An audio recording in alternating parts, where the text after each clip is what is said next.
بسم الله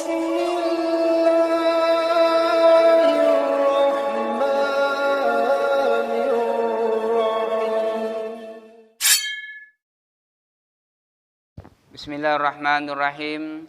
Assalamualaikum warahmatullahi wabarakatuh. Alhamdulillahi rabbil alamin. Wabihi nasta'inu ala umuruddin wad dunya wal akhirah. Asyhadu an la ilaha illallah wahdahu la syarikalah wa asyhadu anna Muhammadan abduhu wa rasuluhu nabiyya ba'da. Allahumma salli ala sayyidina Muhammad wa ala ali sayyidina Muhammad. La haula wa la quwata illa billahil aliyyil azim. Rabbi shrah li sadri wa yassir li amri wa hlul 'uqdatam min lisani yafqahu qawli. Shadaqallahul azim.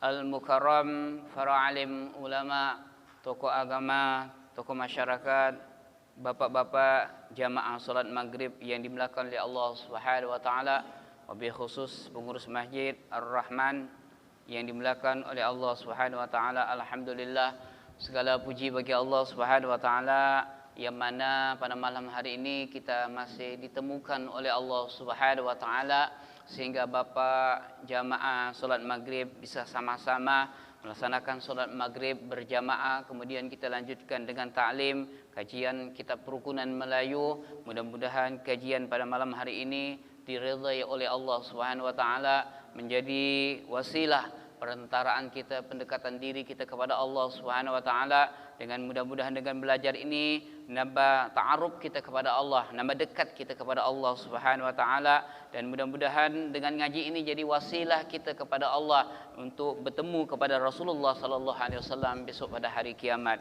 Amin ya rabbal alamin. Kita teruskan kajian selanjutnya. Sebelum saya meneruskan kajian ini, terlebih dahulu saya menyampaikan hadis Nabi Muhammad sallallahu alaihi wasallam dari Ibnu Abbas, qala Rasulullah sallallahu alaihi wasallam, faqihun asyaddu ala syaitani min alfi abidin. Hadis ini diriwayatkan oleh Imam Tirmizi. Seorang faqih, seorang ahli fikih, seorang alim itu lebih disegani ya atas syaitan, lebih ditakuti oleh syaitan daripada orang yang ahli ibadah sebanyak 1000 orang tetapi tidak memiliki ilmu sama sekali.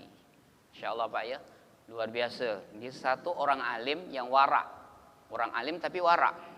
Satu orang alim yang warak itu lebih disegani oleh syaitan, bahkan lebih takuti syaitan dibandingkan 1000 orang ahli ibadah. Malam digunakan untuk sholat, siang digunakan untuk puasa, tapi beliau tidak memiliki ilmu sama sekali, maka itu bagi syaitan tidak ada apa-apanya, walaupun dia ahli ibadah, ahli puasa, ahli solat. Yang selanjutnya kata Allah Subhanahu wa taala di dalam firman Allah di dalam surah Isra ayat 36, kata Allah, wala taqfi ma laisa laka bihi ilm inna sam'a wal basara wal fuada kullu ulaika kana anhu mas'ulah. Kata Allah, wala taqfi. Kalau diartikan bahasa Arab itu Pak, jangan berhenti. Tapi kalau ditakwil, jangan ikut-ikutan. Ma sesuatu laisa yang tidak ada, laka bagimu ilmun, yaitu ilmu. Inilah Islam keturunan. Dia solat ikut-ikut, puasa ikut-ikut, serba ikut-ikutan. Orang rukuk-rukuk ya ada, orang sujud-sujud ya ada, orang ambil uduk ya ada. Dia tak tahu membedakan yang mana sunnah dan mana yang wajib. Yang penting aku uduk. Nah, ini. Maka kata Allah, wala taqfi ma laisa laka bihi ilm. Jangan ikut-ikutan sesuatu yang mana kamu tidak memiliki ilmu. Kata Allah, lanjutan Allah, inna sam'a, sesungguhnya pendengaran kamu, wal basara, dan pandanganmu, wal fuada, bahkan hati kita, kullu, seluruhnya, kana anhu masulah, akan dipertanggungjawabkan nanti di akhirat. Jadi jangan sekedar ya solat kalau tidak tahu ilmunya, kan bahaya. Jangankan kita masalah solat, hubungan dunia aja kita kalau tidak tahu ya juga nyasar ya. Buat kue aja kalau tidak tahu ilmunya, bisa-bisa kue itu tidak akan jadi. Bahasa Pontianak itu bantat kan. Gimana dengan solat kita kalau tidak ada ilmunya ya, Walhasil ya rugilah kita. Ya rugi sekali kita kalau tidak punya ilmu. Bahkan kata ulama, orang yang punya ilmu tapi tidak mengamalkan, ya rugi besar dia. Orang yang mau mengamalkan tapi tak punya ilmu, gila dia. Nah ini gila lah dia. Percuma gitu bahasanya. Tidak ada manfaatnya. Tidak ada faedahnya. Kenapa? Karena beliau tidak berdasarkan dengan ilmu. Kata Allah di dalam surah Anbiya, kata Allah, "Fas'alu ahla dzikri in kuntum la ta'lamun." Di dalam surah Anbiya ayat 7 kata Allah, "Bertanyalah kalian kepada ahlinya." Ya, agar kalian ya supaya yang mana kalian tuh tidak tahu jadi biar tahu. Jadi semuanya harus dengan ilmu. Jadi masing-masing ada ahlinya. Bapak jamaah salat maghrib yang dimuliakan oleh Allah Subhanahu wa taala. Kita lanjutkan kemarin Pak ya. Kita lanjutkan kitab-kitab Allah udah ya.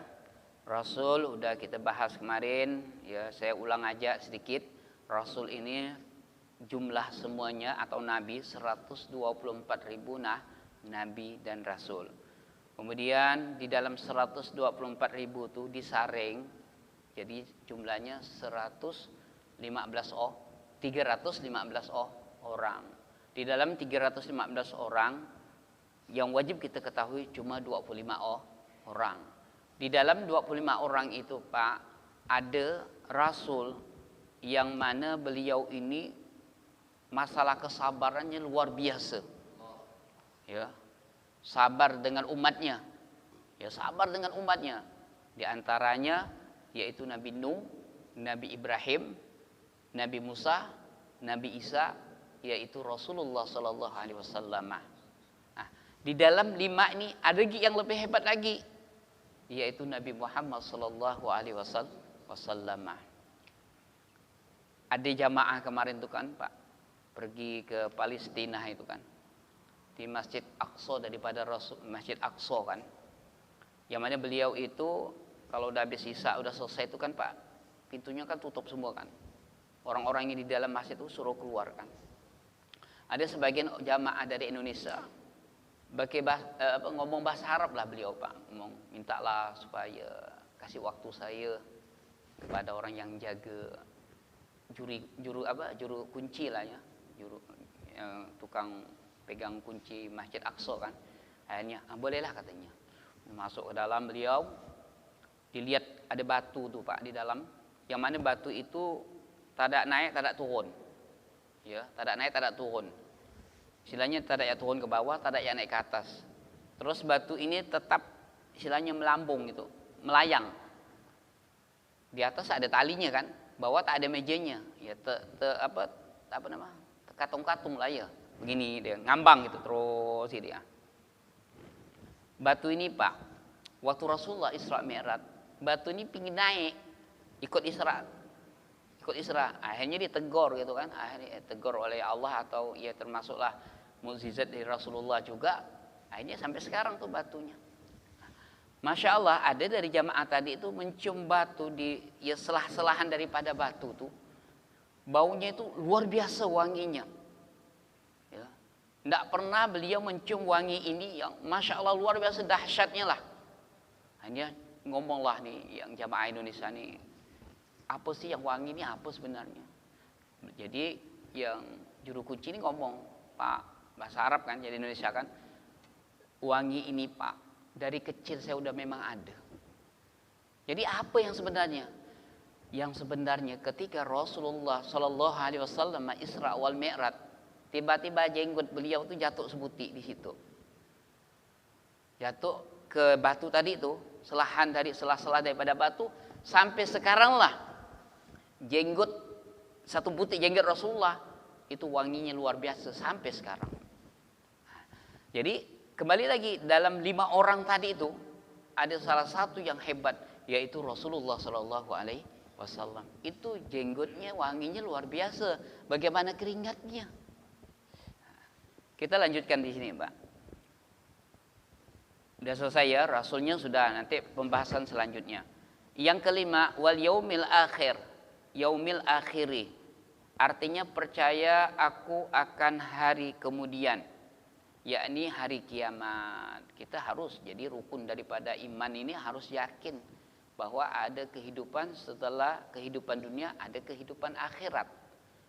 Kehidupan akhirat itulah adalah penentuan kita, baik atau buruknya kita selama kita hidup dunia. Jadi kita di dunia ini kan cuma singgah sebentar ya Pak. Seperti kita mau pergi mau ke Sambas, pasti kan terminalnya kan anggaplah Batu Layang.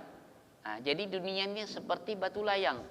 Tujuan kita ke Sambas, tujuan kita di akhirat. Jadi dunia cuma tempat singgah sebentar ya Pak, tempat istirahat ya.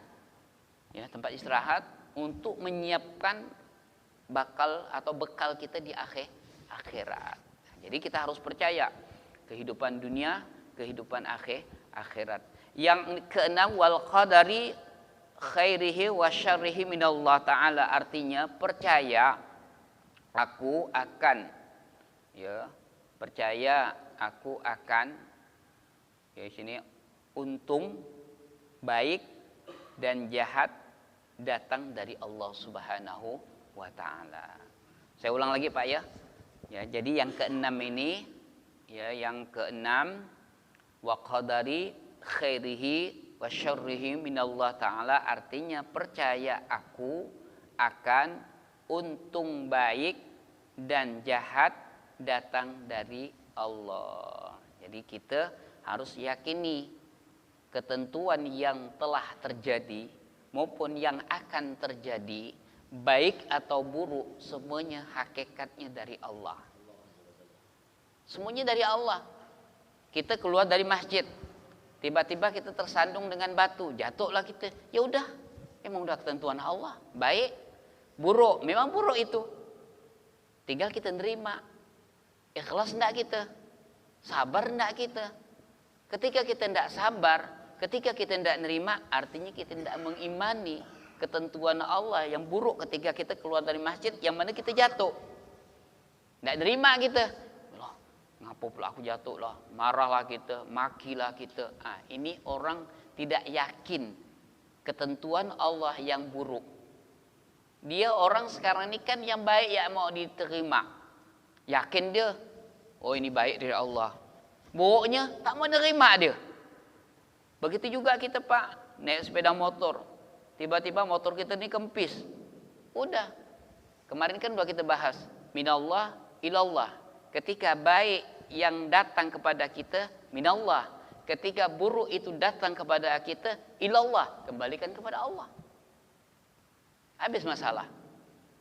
Kalau kita masih mikirkan, suatu misal kita diakalkan orang, ditipu orang, sampai duit kita kehabisan, ditipu sampai ratusan juta, udah kembalikan kepada Allah. Semuanya dari Allah. Ilallah. Balikkan ke dia lagi. Dari dia semua. Kemarin kan udah kita bahas, semuanya di dunia ini Allah ciptakan baik semua. Cuma syariatlah yang belok-belok gitu. Syariatlah yang istilahnya mengarah-arahkan gitu. Ya, syariatlah yang mengarahkan. Oh ini tak boleh, makan ini tak boleh, ini haram, oh ini boleh. Itu kan syariat. Tapi hakikatnya semuanya baik bagi Allah. Semuanya baik. Cuma syariatlah ya yang misahkan tadi ini. Oh ini tak boleh, ini boleh. Bapak-bapak jamaah salat maghrib yang dimuliakan oleh Allah Subhanahu wa taala. Ya, kita kembali lagi ya, baik dan buruk semuanya udah ketentuan Allah. Ketika buruk itu menimpa kepada kita, ya udah kita kembalikan kepada Allah. Artinya kita beriman kepada qada dan qadarnya Allah. Ketika kita tidak nerima ya ketentuan Allah pada hari ini atau besok atau akan datang, artinya orang itu tidak beriman, tidak mengimani rukun 6. Kenapa? Karena dia tidak menerima ketentuan buruk dari Allah Subhanahu wa taala. Kita lanjutkan lagi. Ya, kita lanjutkan lagi, Pak. Adapun fardu. Adapun fardu dan kesempurnaan iman. Nah, ini kan adapun fardu, ya. Adapun fardu dan kesempurnaan iman itu ada 3 perkara. Jadi fardunya dan kesempurnaan iman itu ada 3 perkara. Jadi iman itu bisa sempurna harus penuh ini 3 perkara ini. Yang pertama mengikrarkan dengan lidah, ini sama kemarin.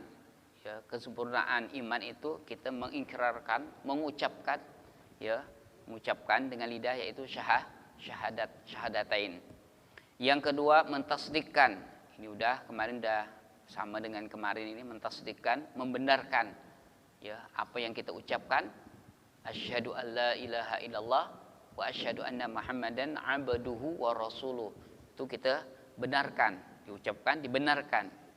Tidak cukup dibenarkan dengan lisan, tetapi juga harus disertai dengan hati. Nah, di sini mentasdikkan dengan hati. Yang ketiga, ya, diperbuat dengan segala anggota serta mengikuti ijma' sahabat Nabi yang 4, yaitu Abu Bakar, Umar, Utsman, dan Ali. Nah, ini pelaksanaannya. Kalau tadi itu kan diucapkan. Yang kedua, kita membenarkan. Ucapan yang kita ucapkan itu kita benarkan dengan hati. Kemudian prakteknya kita lakukan. Ya, kita lakukan. Yang ketiga ini tadi diperbuat dengan segala anggota kita. Tidak cukup kalau kita sholat cuma ingat ya, kalau anggotanya tidak ikut, ya kan? Kemarin kita sudah bahas, sekedar ingat ya dia, hatinya ya ingat Allah, Allah, Allah, tapi anggotanya tidak ngikut, ya tidak bisa, tidak sempurnalah imannya. Beliau kita bersyahadat, membenarkan, oke, tetapi kita tidak melakukan, ya, tidak kita lakukan segala anggota kita, ya, kemudian mengikuti ijma' para sahabat, ya, para sahabat apa, ya, pendapat-pendapat para sahabat, jelas kita ngikut Nabi, hadis dan hadisnya Nabi, mengikuti Al-Quran, kemudian juga kita harus mengikuti ijma' para sahabat, ya, sahabatnya yang 4 itu Abu Bakar, ya, pendapat-pendapat Abu Bakar kita harus ikut. Kemudian Sayyidina Umar, selanjutnya Utsman, yang ketiga, yang keempat yaitu Ali. Kita lanjutkan lagi, Pak. Adapun syarat iman, nah, ini syaratnya iman. Ya, syarat daripada iman itu ada 10 perkara. Jadi syarat iman itu 10 perkara. Jadi syarat daripada iman ada 10 perkara. Yang pertama, kasih akan Allah. Jadi syaratnya iman itu bisa sempurna, iman itu bisa kuat, iman itu bisa hebat, iman itu bisa bertambah. Yang pertama kita harus kasih dengan Allah, sayang dengan Allah, cinta dengan Allah, hubbullah, kasih sayang dengan Allah. Bagaimana kita harus yang dimaksud cinta itu bagaimana? Yaitu selalu mengingat kepada Allah. Aina makanu, dimanapun kita berada. Ketika kita keluar dari masjid harus ingat juga Allah. Ketika kita berada di masjid pun juga harus ingat kepada Allah. Kemarin kan pernah saya sampaikan di dalam surah At-Taha itu kan, surat Taha kan itu kan ayat 14 itu, Pak. Kata Allah, innani anallahu la ilaha illa ana fa'budni wa aqimus shalah li dzikri. Kata Allah yang artinya ini sesungguhnya aku, ana yaitu aku Allah. La ilaha, tidak ada Tuhan, illa ana kecuali aku Allah. Fa'budni, mengabdilah kalian kepadaku. Berkhidmatlah kepadaku, menyembahlah kalian kepadaku. Dan kata Allah lagi, wa aqimus shalah, dan dirikanlah salat. Dirikanlah salat untuk apa? Untuk selalu ingat kepadaku, yaitu Allah. di hati kita yang ingat Allah, lisan kita mengucap sesuai dengan syariatnya. Ketika kita ruku, ya ucapkanlah dengan ruku. Ketika kita berdiri baca Fatihah, ucapkanlah Fatihah, tetapi hati kita selalu ingat Allah. Ini salah satu kesempurnaan iman. Ya, jadi tadi kalau pingin iman kita sempurna, syarat daripada iman kan ada 10. Jadi yang pertama itu kasih kepada Allah. Selalu ingat kepada Allah. Ya, selalu ingat kepada Allah. Bagaimana Allah mau ingat dengan kita kalau kita sendirian tidak pernah ingat dengan Allah? Begitu juga kita sama istri kita. Ketika kita selalu ingat dengan istri kita, maka istri kita juga akan ingat kepada kita. Dimanapun kita berada. Apapun. Begitu juga kita dengan anak. Ketika kita selalu ingat dengan anak, maka anak itu akan ingat juga kepada kita. Nah, begitu juga Allah. Ketika kita selalu ingat kepada Allah, maka Allah juga akan ingat kepada kita.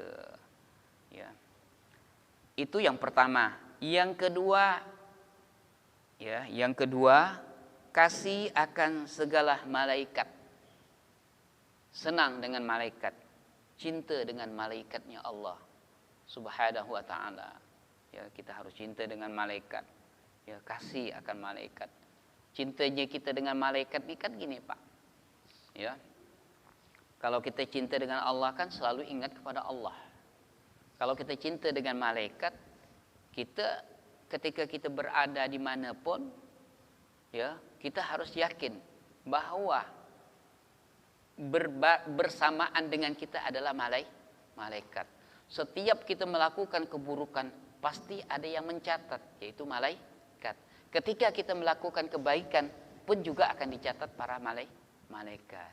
Nah, kita ingat dengan malaikat, cinta dengan malaikat, insya Allah kebaikan selalu kita lakukan, keburukan selalu kita tinggalkan. Kenapa? Karena kita cinta dengan malaikat. Dan tandanya kita yakin bahwa malaikat itu bersama dengan kita. Bapak jamaah salat maghrib yang dimuliakan oleh Allah Subhanahu wa ta'ala. Yang ketiga, kasih akan segala kitabnya Allah. Kasih, ya, sayang, suka, cinta akan segala kitabnya Allah. Ya, kita harus cinta dengan kitab Allah. Ya, di antaranya Al-Quran. Kalau kita cinta dengan Al-Quran, insya Allah kita selalu membaca Al-Quran. Kita tidak usah jawab, Pak. Kalau kita cinta dengan HP, pasti di mana ada kita, di situ ada HP kan? Karena kita cinta dengan HP. Begitu juga dengan Al-Quran. Ketika kita cinta dengan Al-Quran pun tidak akan jauh antara kita dengan Al-Quran. Artinya bagaimana? Kita selalu membaca Al-Quran. Sering baca Al-Quran. Ya, diusahakan, diupayakan Al-Qurannya dibaca. Ketika kita berada di rumah, ya, kita baca Al-Quran. Jadikanlah rumah itu suasana seperti surga. Kenapa? Karena rumah itu kita isi dengan Al-Quran. Kita isi dengan baca selawat Nabi Muhammad SAW. Kita isi dengan belajar. Nah, itulah suasana rumah itu seperti surga. Yang selanjutnya, yang keempat, ya, kasih akan segala waliullah. Kita harus cinta dengan wali Allah. Ya, kekasihnya Allah itu. Jadi orang yang dekat dengan Allah itu kan kekasihnya Allah. Kita tidak tahu siapa sih wali Allah. Mungkin bisa aja, Pak, orang-orang yang biasa ya, rajin ke masjid. Kalau dilihat secara zahir ya orangnya biasa-biasa aja. Tapi kita tidak tahu itu walinya Allah. Bisa aja. Bisa juga dia biasa di pasar, mungut sampah-sampah di pasar, tapi hatinya selalu ingat dengan Allah. Hatinya selalu sayang dengan Allah. Hatinya selalu ingat kepada Allah. Hatinya selalu cinta dengan Allah dan juga cinta dengan makhluknya Allah. Bisa aja itu juga kekasih Allah. Yang kelima, kasih akan segala nabi, cinta dengan nabi, lebih khusus Nabi Muhammad sallallahu alaihi wasallam. Jadi kita diwajibkan kan, yakin kepada Nabi yang 25 alias wajibkan, tapi kita juga harus cinta dengan ya cinta juga Nabi. Bahkan Pak, katakan ulama itu pernah ditanya, Allah itu sedang apalah sekarang? Bingung kan orang? Sekarang Allah itu innallaha wa malaikatahu yusalluna 'alan nabi. Jadi Allah sekarang sedang baca selawat kepada Nabi Muhammad sallallahu alaihi wasallam. Itulah sedangnya Allah itu. Jadi sedangnya Allah selalu membaca selawat kepada Nabi Muhammad sallallahu alaihi wasallam. Itulah cintanya Allah kepada Rasul. Bagaimana kita sebagai umat Nabi Muhammad bahkan melebihi dari cinta Allah kan dengan Rasulullah sallallahu alaihi wasallam. Bagaimana cara kita cinta dengan Rasulullah? Bagaimana kita sayang dengan Rasulullah? Yaitu selalu membaca selawat kepada Nabi Muhammad sallallahu alaihi wasallam dimanapun ketika kita luar dari masjid. Itulah Bapak jamaah salat maghrib perbedaan. Kalau kita membaca selawat kepada Nabi dalam keadaan riya masih dapat pahala. Tapi ketika kita membaca Al-Quran ada sifat ujub, ada sifat riya, maka tidak akan mendapatkan pahala sama sekali. Ketika kita membaca selawat, tujuan kita supaya riya, masa ada dapat pahala? Nah, itulah selawat. Jadi kalau selawat kepada Nabi luar biasa. Ya, bahkan ya Allah aja baca selawat, malaikat pun juga baca selawat, seluruh alam manusia, makhluk-makhluknya Allah pun juga membaca selawat. Bahkan tumbuh-tumbuhan yang ada di sekitar kita pun juga akan baca selawat kepada Nabi sesuai dengan ya bahasa dia lah. Kalau bahasa kita ya bahasa kita lah kan. Kalau bahasa binatang ya bahasa binatang lah. Kalau bahasa tumbuhan ya bahasa tumbuh-tumbuhan lah. Itulah ya kehebatan Rasulullah sallallahu alaihi wasallam. Yang keenam, benci. Ya benci ya akan segala seteruan Allah. Ini seteruan Allah ini benci segala. Ini kan bahasa anu nih Pak ya, bahasa Banjar nih, seteruan. Ada yang tahu ya benci segala seteruan Allah? Apa? Oh, benci dengan musuh-musuhnya Allah. Ya, keenam kita ini benci akan segala musuhnya Allah. Seteruan. Ya, seteruan Allah termasuk ya orang-orang Yahudi lah kan. Ya, yang keenam ini benci akan segala seruan Allah, ya musuhnya Allah, ya termasuk Israel. Ya, kita harus benci ya Pak ya. Ya termasuk iblis juga harus kita benci dengan iblis, laknatullah alaih kan. Itu juga termasuk juga ini. Allah kan paling benci, tapi Allah juga menciptakan iblis. Tapi Allah benci juga iblis. Allah juga menciptakan Yahudi, tapi Allah juga benci dengan Yahudi. Nah ini juga.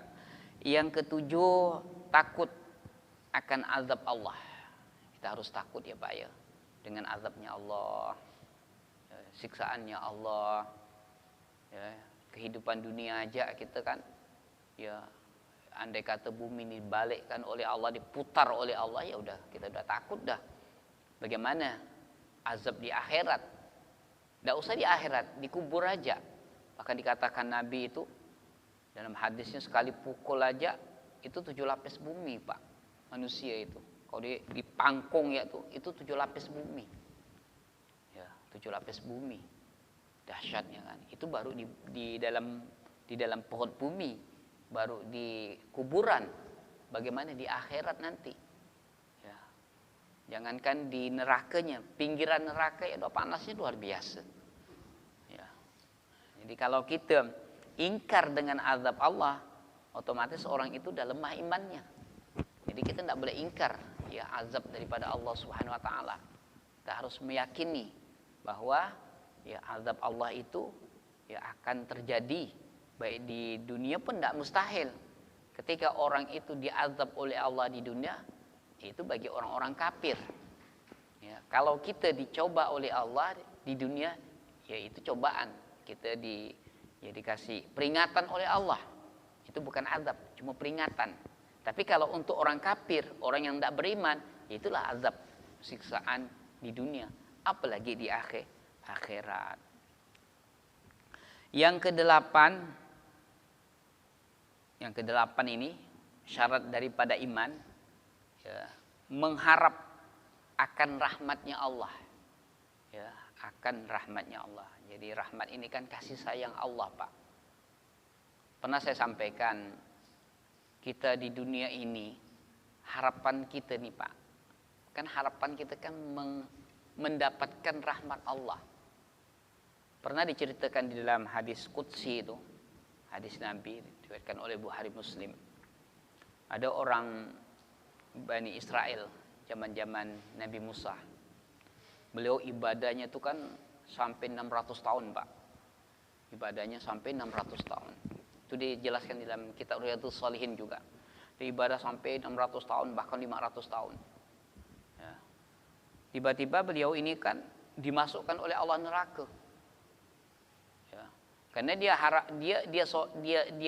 dia masuk surga ini kan alasannya karena ibadahnya. Ya. Tiba-tiba Allah masukkan ke neraka. Ditanya oleh Allah, "Wahai si Fulan bin Fulan, kau masuk surga ini karena siapa?" "Karena ibadahku ya Allah." Masukkan lagi oleh Allah neraka. Tanya lagi, "Kau ini ibadah kamu masuk surga ini karena apa?" "Karena rahmatmu ya Allah." Barulah ditarik. Baiklah kalau gitu. Jadi kita masuk surga bukan karena ibadah, karena rahmatnya Allah.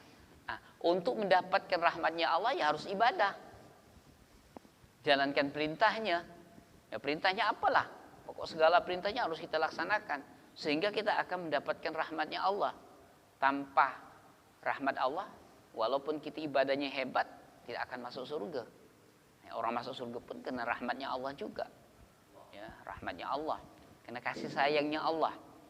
Ya, karena tadi orang Israel tadi, Bani Israel zaman Nabi Musa, dia merasa ibadahnya udah lama, 600 tahun, ya seakan-akan ibadah inilah yang akan mengantarkan dia surga. Enggak, kata Allah. Bukan itu. Kena rahmat aku, kata Allah. Kau masuk surga kena rahmat aku, kena kasih sayang aku. Tanpa kasih sayang aku, kamu tidak akan masuk surga. Biar kamu ibadah sampai 1000 tahun. Biar kamu ibadah sampai 10.000 tahun. Tanpa rahmat aku, tidak akan bisa kamu memasuki surga aku, kata Allah. Di sini ya salah satunya syarat daripada iman, ya kita harus mengharap rahmat. Kita ngaji ini karena rahmat Allah, bukan karena siapa-siapa. Nah, lari ke ikhlas.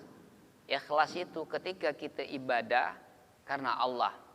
Ada orang, tak ada orang, karena Allah. Ketika orang tak ada, kita tak ada juga, nah itu bukan karena Allah, karena orang. Ya, ngaji harus karena Allah. Walaupun satu orang, ya karena Allah. Ketika orangnya satu mulai lemasnya, udah karena orang. Udah dikata kajian tauhid itu udah syirik. Kenapa? Karena orang, bukan karena Allah. Banyaknya orang, sedikitnya orang, harus kita Allahus Samad, menggantungkan kepada Allah, berpijak kepada Allah, menaung kepada Allah, gantungnya kepada Allah. Namanya Allah Samad. Banyak pun orang, ya karena Allah. Ketika orang sedikit, mulai kita tidak mau ngaji, karena orang. Kita datang ke masjid, karena tadi ada orang, datang dia. Tak ada orang, dia tak datang. Karena orang, syirik jadinya. Nah, inilah tauhid ini, sikit ya kita. Ya, karenanya tuh. Nah, jadi kalau udah karena orang, maka orang itu bukan mengharap rahmat Allah. Kalau orang betul-betul itu mengharap rahmat Allah, ada ke orang, tak ada orang, tetap ya dia duduk ke masjid. Nah, itulah betul-betul dia mengharap rahmatnya Allah Subhanahu wa ta'ala. Bukan dilihat banyaknya. Yang dilihat oleh Allah tuh karena keikhlasan kita. Karena redha kita kepada Allah. Karena mengharap rahmat Allah. Kalau kita berdasarkan banyak, sehingga gara-gara sedikit, tadinya kan berdasarkan banyak dia datang. Ketika orang itu sedikit, sehingga dia lemas, sampai-sampai dia tak datang. Nah, itu karena orang, bukan karena Allah. Itulah keikhlasan. Jadi ikhlas itu murni. Tidak ada nodah sama sekali. Tidak ada kotoran sama sekali. memang satu-satunya Allah. Allahus Samad. Allah tempat kami bergantung. Allah tempat kami mengadu. Allah tempat kami curhat. Ketika kami ibadah pun menggantung kepada Allah. Ketika kami ngaji pun juga Allah, bukan siapa-siapa. Bapak jamaah solat maghrib yang dimuliakan oleh Allah Subhanahu wa taala. Mungkin itu aja dulu yang bisa sampaikan. Mungkin dari jamaah mau bertanya, silakanlah. Ini yang ke-9 nanti kita lanjutkan. Ciri-ciri alim itu apa Ustaz? Ciri orang-orang alim. Nah, alim itu kan orang yang punya ilmu, mengamalkan. Itu alim. Dia punya ilmu, wabil khusus ilmu fikih lah, ilmu syariat lah. Itu udah disebut alim. Alim dia punya ilmu, diterapkan, diamalkan. Maka tadi pembahasan pertama itu kan satu orang alim, wara, menjaga harga dirinya, semuanya dijaga, baik dari perkara-perkara yang haram. Yang haram apa ya? Gitu ya, subhat pun dijauhkan, dijaga. Itulah namanya wara kan. Jadi alim itu lebih bagus, lebih ditakuti setan daripada 1000 orang ahli ibadah. Dia bersolat atau beribadah tanpa ilmu. Kalau orang alim ini kan dia punya ilmu. Istilah dia punya rem. Walaupun dia jatuh ke jurang, dia pasti berupaya, berusaha bagaimana aku jatuh. Tapi kalau orang ahli ibadah ketika dia maksiat, dia udah putus asa. Kenapa? Dia tidak punya ilmu. Sehingga akhirnya bunuh diri kan. Putus asa, dia tidak ada dasar ilmu, tidak ada landasan ilmu dia. Ketika orang alim itu maksiat, dia akan bangun dia. Wah, aku harus begini, karena dia dasarnya ilmu. Ustaz, tadi kan Ustaz kan ngasih tahu bahwa ada nabi sampai 1000 lebih Ustaz. 124.000 nabi. 24.000 nabi. Ya. Yang saya kita ketahui hanya 25 rasul. Apa sebabnya itu Ustaz? Penyebab itu saya tidak bisa mengetahui 1000 lebih. Itu ada di dalam kitabnya, ada semua. Termasuk Nabi. Alasannya Ya. Jadi totalnya memang yang wajib diketahui cuma 25 ya. penyebabnya apa tuh? Hanya 25 ya Ustaz. Memang di dalam yang 124.000 ada juga di dalam Quran, ada. Cuma secara global. Sam'on itu kan di dalam surah Inna Anzalna itu dijelaskan dalam tafsir itu, dalam hadis. Sam'on ini kan seorang rasul. Hidupnya zaman Nabi Musa. Atau disebut Samson. Nah, Nabi Shish ini kan juga termasuk rasul juga, anak daripada Nabi Adam. Cuma saya alasan tepat itu tidak bisa saya ungkapkan. Yang jelas secara global jumlah nabi 124.000 nabi. Yang wajib kita ketahui cuma 25 ya. 25 orang ya. Jadi nabi itu ya zaman Nabi Musa itu udah rasul udah banyak, dah nabi udah banyak dah zaman Nabi Musa itu. Kalau istilah kalau sekarang nih ya para ustadz lah istilah bahasanya lah. Kalau bahasa sekarang lah ya. Ya, bahasa sekarang lah, istilah lah ya, bahasa saya lah ya. Untuk mempermudah saya, mudah kita lah semuanya kan. Sekarang itu ustadz lah kan menyampaikan kan ilmu kan. Nah, kalau nabi itu kan gitu juga. Dia punya ilmu nyampaikan kepada umatnya. Cuma kalau nabi itu kan dikasih mukjizat. Nah, itulah bedanya. Kalau ustadz ini kan tidak dikasih mukjizat. Itulah kelemahannya. Kalau nabi dikasih mukjizat, kalau wali dikasih karamah. Tapi kalau ustadz enggak. Tinggal ya kembali lagi. Kalau dia seorang ustadz itu bisa naik ke tingkat wali ya dapatkan karamah. Kalau enggak ya enggaklah dia, ya biasalah. Cuma karena ilmunya ya tadi itu alimnya. Itu aja dia. Iya. Di dalam hadis yang artinya Ustaz, sembahlah Tuhanmu seakan-akan engkau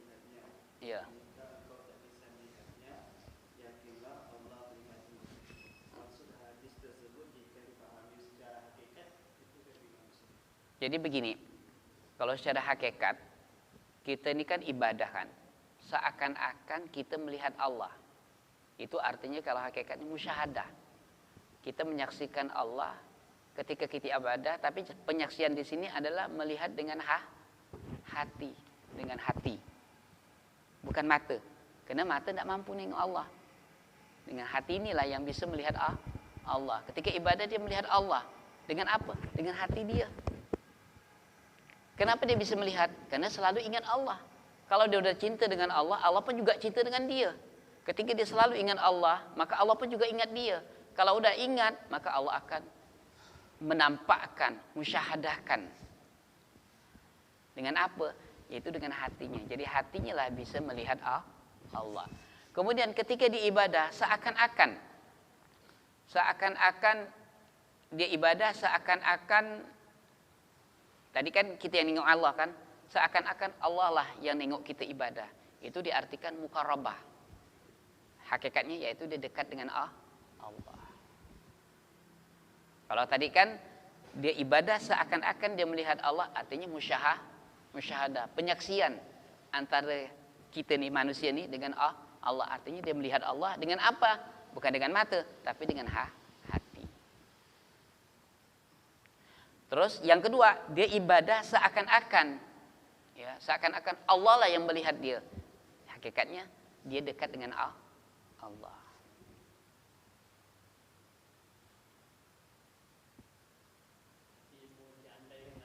Ya.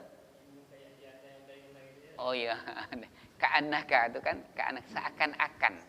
Itu kan kalimat ka'annaka. Ka'annaka kan seakan-akan. Seakan-akan engkau lihat Allah. Karena kita ya udah pasti manusia tidak mampu nengok Allah lewat mata telanjang, tidak mampu. Kecuali dia mati dulu lah bisa lihat Allah.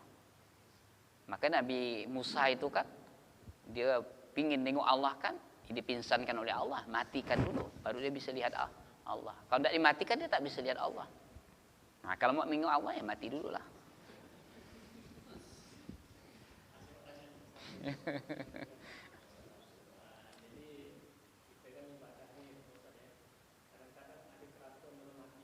Iya. Nah.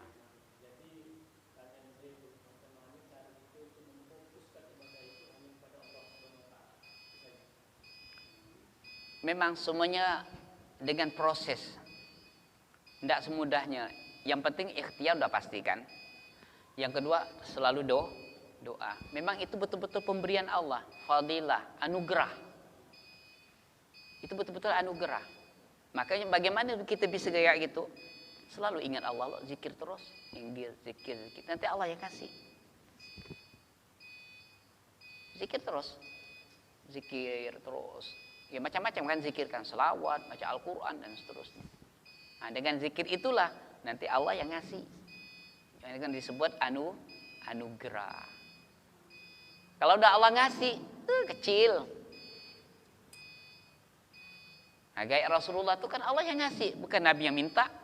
Nabi Musa pun bukan dia minta, Allah yang ngasih semua. Nah, begitu juga ketika Allah yang memberi kepada kita, anugerahnya kepada kita, Masya Allah. Tapi dibarengi dengan ikhtiar. Dengan ikhtiar itulah nanti Allah kasih anugerah. Tanpa ikhtiar ya tidak bisa. Kemarin kan sudah kita bahas ayat kemarin tuh kan. Allah tidak akan merubah satu kaum kan. Kalaulah kaum sendiri yang berupaya, berusaha untuk merubah kan. Tapi sebaliknya, wa idza aradah kata Allah, bila menghendaki suatu kaum itu buruk, tidak bisa dikembalikan, ya begitulah dia. Ya, itu bisa lari ke tauhid, bisa lari ke syariatnya, bisa semua. Tauhid ya orang itu ya biar kita berbuih-buih mulut, ngajak dia beriman. Kalau Allah bilang ndak ya ndak. Ya seperti Yahudi sekarang ini kan, biar kau berbuih sini, pergi sana. Kalau Allah bilang tada ya tada. Memang udah kudrat iradatnya Allah ada. Nah, sebaliknya kalau Allah yang berkehendak, Iya bisa. Ikhtiar itu kan usaha kita ya kan. Apapun, walaupun dia tetangga masjid, biar kau bebe mulut kau datang situ. Kalau Allah tidak mengizinkan, ya begitu-gitulah. Saya di sana depan masjid, depan itu orang non-Islam. Tiap hari, tiap pagi, 5 waktu azan. Dia dengar. Karena Allah tidak ngasih hidayah ya, tetap ya begitu terus. Tapi kita ya persangkaan baik aja dengan Allah. Mana kita tahu mungkin akhir hayatnya dia mengucap kalimat la ilaha illallah Muhammadur Rasulullah. Kita pun tidak tahu. Itu rahasia Allah semua. Balik lagi anugerah Allah dan hidayah Allah. Akhirul kalam wabillahi taufik wal hidayah. Wassalamualaikum warahmatullahi wabarakatuh.